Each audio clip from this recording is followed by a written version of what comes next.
नमस्कार, वंदे मातरम। मैं हूं श्यामगिरी। आप देख रहे हैं हमारा चैनल मुद्दा भारत का यानी मुद्दा आपका, मुद्दा लोकसभा चुनाव से जुड़ी खबरों का। इस समय जो है देश में पूरा लोकसभा चुनाव का ही माहौल है। सभाएं खूब हो रही हैं। प्रधानमंत्री मोदी जी की भी सभाएं हो रही है और विपक्ष का भी खूब सभा हो रही है। सभा में जो है एक दूसरे खूब कपड़े फाट रहे हैं, लोगों की पोल भी खुल रही है। आज मैं चर्चा करूंगा अपनी वीडियो में एक वो सभा की जिसमें उद्धव ठाकरे ने देवेंद्र फडणवीस को, यानी कि उप मुख्यमंत्री जो है महाराष्ट्र के देवेंद्र फडणवीस जी, उनको तरबूज कहा है। कई बार बोल चुके हैं लेकिन अभी भी जो है वो उनको तरबूज बोल रहे हैं। आखिर में क्या है तरबूज, मतलब क्या, तरबूज क्यों बोला जाता है उनको? उनके बॉडी के हिसाब से तरबूज बोला जाता है? क्या है, क्या राजनीति कहा जाए इसको इस तरह के जो संज्ञा वापरते हैं लोग, इस्तेमाल करते हैं, क्या ये राजनीतिक संज्ञा है? ये ऐसे संज्ञा से जो है लोग प्रभावित होंगे? सर आपको क्या लगता है, ऐसे वोट पड़ेंगे? तरबूज बोलूंगा तो लोग हमको वोट देंगे?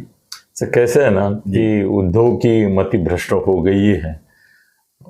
सर वो बहुत और से करके मराठी के बहुत बड़े सबसे ज्यादा सुपरस्टार है जी यूट्यूब के मराठी।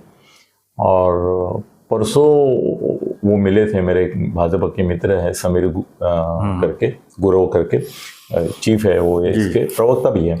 तो उनसे मिले थे। वो बोले कि अनिल जो बोलता है वो सही है, मुझे भी बहुत सारे लोगों ने बताया, मगर वो मैं नहीं बोल सकता, अनिल और श्यामगिरी बोल सकते। वो बोले अनिल ने जो बताया कि इसके ऊपर मानसोपचार चालू है, ये पागल हो गए हैं और इसका प्राकृतिक स्थिति तो है ही चिंताजनक, मगर मानसिक स्थिति भी चिंताजनक है। ये पागल हो गया है, ऐसा मुझे लोग भी बोलते हैं, मगर उसका पागलपन दिखता है। मगर मैं अनिल जैसा जाके बोल नहीं सकता कि भाई ये पागल है, इसके ऊपर ये दवाई दे रहे हो। वो बोले अनिल दवाओं का मैंने नाम देता जाता है, इतना मैं नहीं साहस कर सकता। मगर अनिल जो बोल रहा है वो सच है। मैंने भी चौकसी की तो मुझे भी पता चला कि वो मानसिक विकलांग हो गया है अभी। तो सर के मानसिक विकलांगता जो है ना वो अलग अलग तरीके से प्रकट होती है। उसमें से ये फडणवीस को तरबूज कहना है जी सर, मगर ये ना ठाकरे घराने के डीएनए में है इस तरह से किसी को कुछ कहना। आपको आश्चर्य नहीं होना चाहिए अगर आप पहले से इससे वाकिफ हैं। सर ये फडणवीस साहब को तरबूज बोला, बराबर है। बाला साहब ठाकरे कम से कम 100 बार शरद पवार जी को मैद्याचं पोतं बोले। मैद्याचं पोतं माहिती है ना, वो डुग डुग डुग एक बड़ा रहता है, हाँ भारी रहता है, मैदा मालूम। हाँ, तो वो मैद्याचं पोतं बोलते थे किसको? पवार साहब को। अभी ये मैद्याचं पोतं है, वही पीठ पे लेके ये हमारा उधर चल रहा है। अब बोल के दिखाओ जी। बोलो मेरे पिताजी भी बोलते थे शरद पवार को मैद्याचं पोतं, मैं भी बोल के दिखाता हूं, तो इनको तरबूज बोल रहे हैं। इसके बारे में और एक किस्सा बाला साहब का सुनाता हूं, ताकि मैं अभी उद्धव के बारे में जो बोलने जा रहा हूं उसके ऊपर कोई शिवसैनिक आक्षेप नहीं ले सकेगा, क्योंकि मैं कोट कर रहा हूं बाला साहब ठाकरे को। खाली बाला साहब ठाकरे ने किसी और के बारे में जो बोला था वो अभी मैं उद्धव के बारे में बोल रहा हूं। तू तरबूज बोला ना फडणवीस को, चल ले ये मैं तेरे को एक किस्सा सुनाता हूं जो बाला साहब ठाकरे का है। सर बाला साहब ठाकरे के यहाँ मैं 7.5 साल तक हमेशा, मतलब हफ्ते में 4-5 बार जाता था, बैठता था। तो सर कैसे हुआ, एक बार रामराव आदिक आए जी। तो सर कैसे हो गया कि रामराव आदिक जब आए तब एक शिरडी संस्थान की विश्वस्त थी लेखा पाठक करके, आप जानते होंगे उनका नाम। तो उनसे उनकी शादी होने की चर्चाएं हो रही थी जी, मतलब उनका अफेयर चल रहा है ऐसा लोगों को मालूम था, मगर शादी भी कर रहे जल्दी, ऐसी वगैरह बात हो रही थी। तो रामराव आदिक आए थे बाला साहब को मिलने। तो मुझे कभी बाला साहब नहीं बोलते कि तुम बाहर जाओ करके, अंदर ही बैठ के मैं सुनता था और वो भी बिंदास थे, मैं भी बिंदास था। सर रामराव आदिक को वो बोले काय तुमचं सध्या जरा प्रेम प्रकरण जोरात है म्हणून चर्चा है। तो रामराव आदिक थोड़े से लज्जित हो गए, थोड़े से परेशान भी हुए, बोले हमारी दोस्ती है, ऐसा बोले। तो बाला साहब ने जो बोला वो मैं उद्धव के बारे में बोलने जा रहा हूं। बाला साहब ठाकरे ने रामराव आदिक को बोला, मेरे सामने बोला, वो बोले तुमच्या द्राक्षांचे रुद्राक्ष झाले तरी अजून हौस फिटत नाही का? क्या बोले? तुमच्या द्राक्षाचे, ऐसा बोर्ड दिखाया उन्होंने, तुमच्या द्राक्षाचे रुद्राक्ष झाले, भी तुम्हारा ये कम नहीं हो रहा है। द्राक्ष मतलब अंगूर और रुद्राक्ष तो आप जानते हैं जी, अंगूर का रुद्राक्ष, उसमें क्या फर्क है वो भी आप जानते हैं। तो मैं उद्धव ठाकरे जी को ये बोलूंगा कि बाला साहब ने रामराव अधिक के बारे में जो बोला, वो अगर आपके बारे में मैं बोलूंगा तो आपको कैसा लगेगा? रामराव अधिक को बाला साहब ने मेरे सामने बोला की तुमच्या द्राक्षाचे रुद्राक्ष झाले तरी अजून हाऊस फिटत नाही का? मैं आपको उद्धव जी बोलता हूं कि आपके भी द्राक्ष का रुद्राक्ष हो गया है, फिर भी आप इनको तरबूज बोलने पे तुले हैं।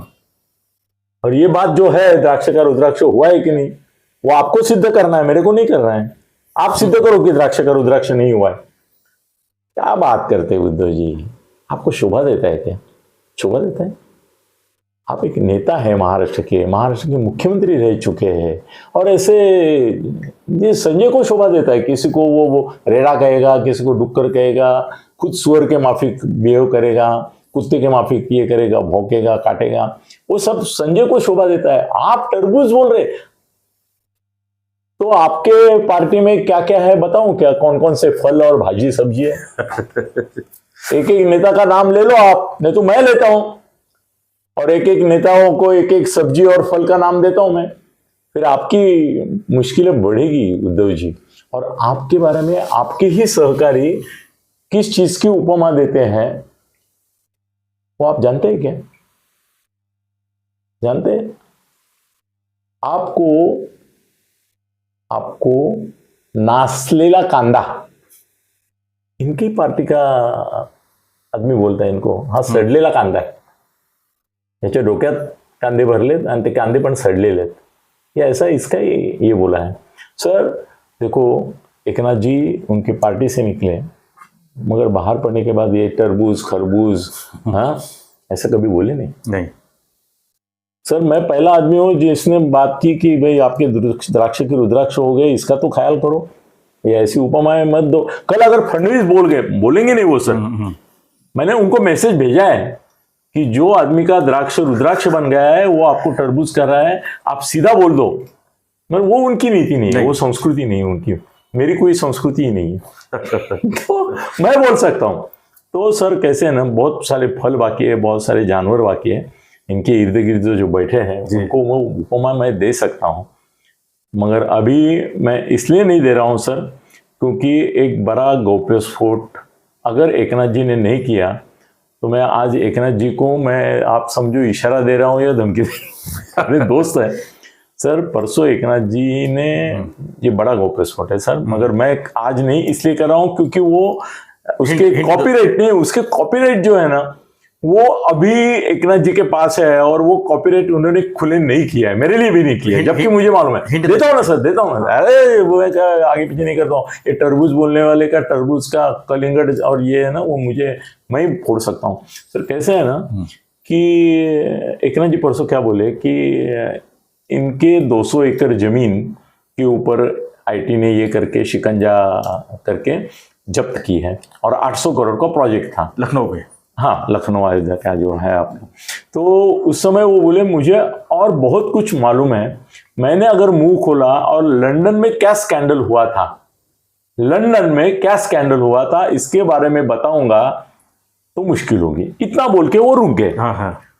तो सर कैसे मालूम है कि ये लंदन का स्कैंडल जो है मुझे मालूम है, क्योंकि वो लंदन का स्कैंडल अभी मैं बताऊं नहीं बताऊं मुझे नहीं पता चल रहा है, मगर मुझे एकनाथ जी से पता चला है।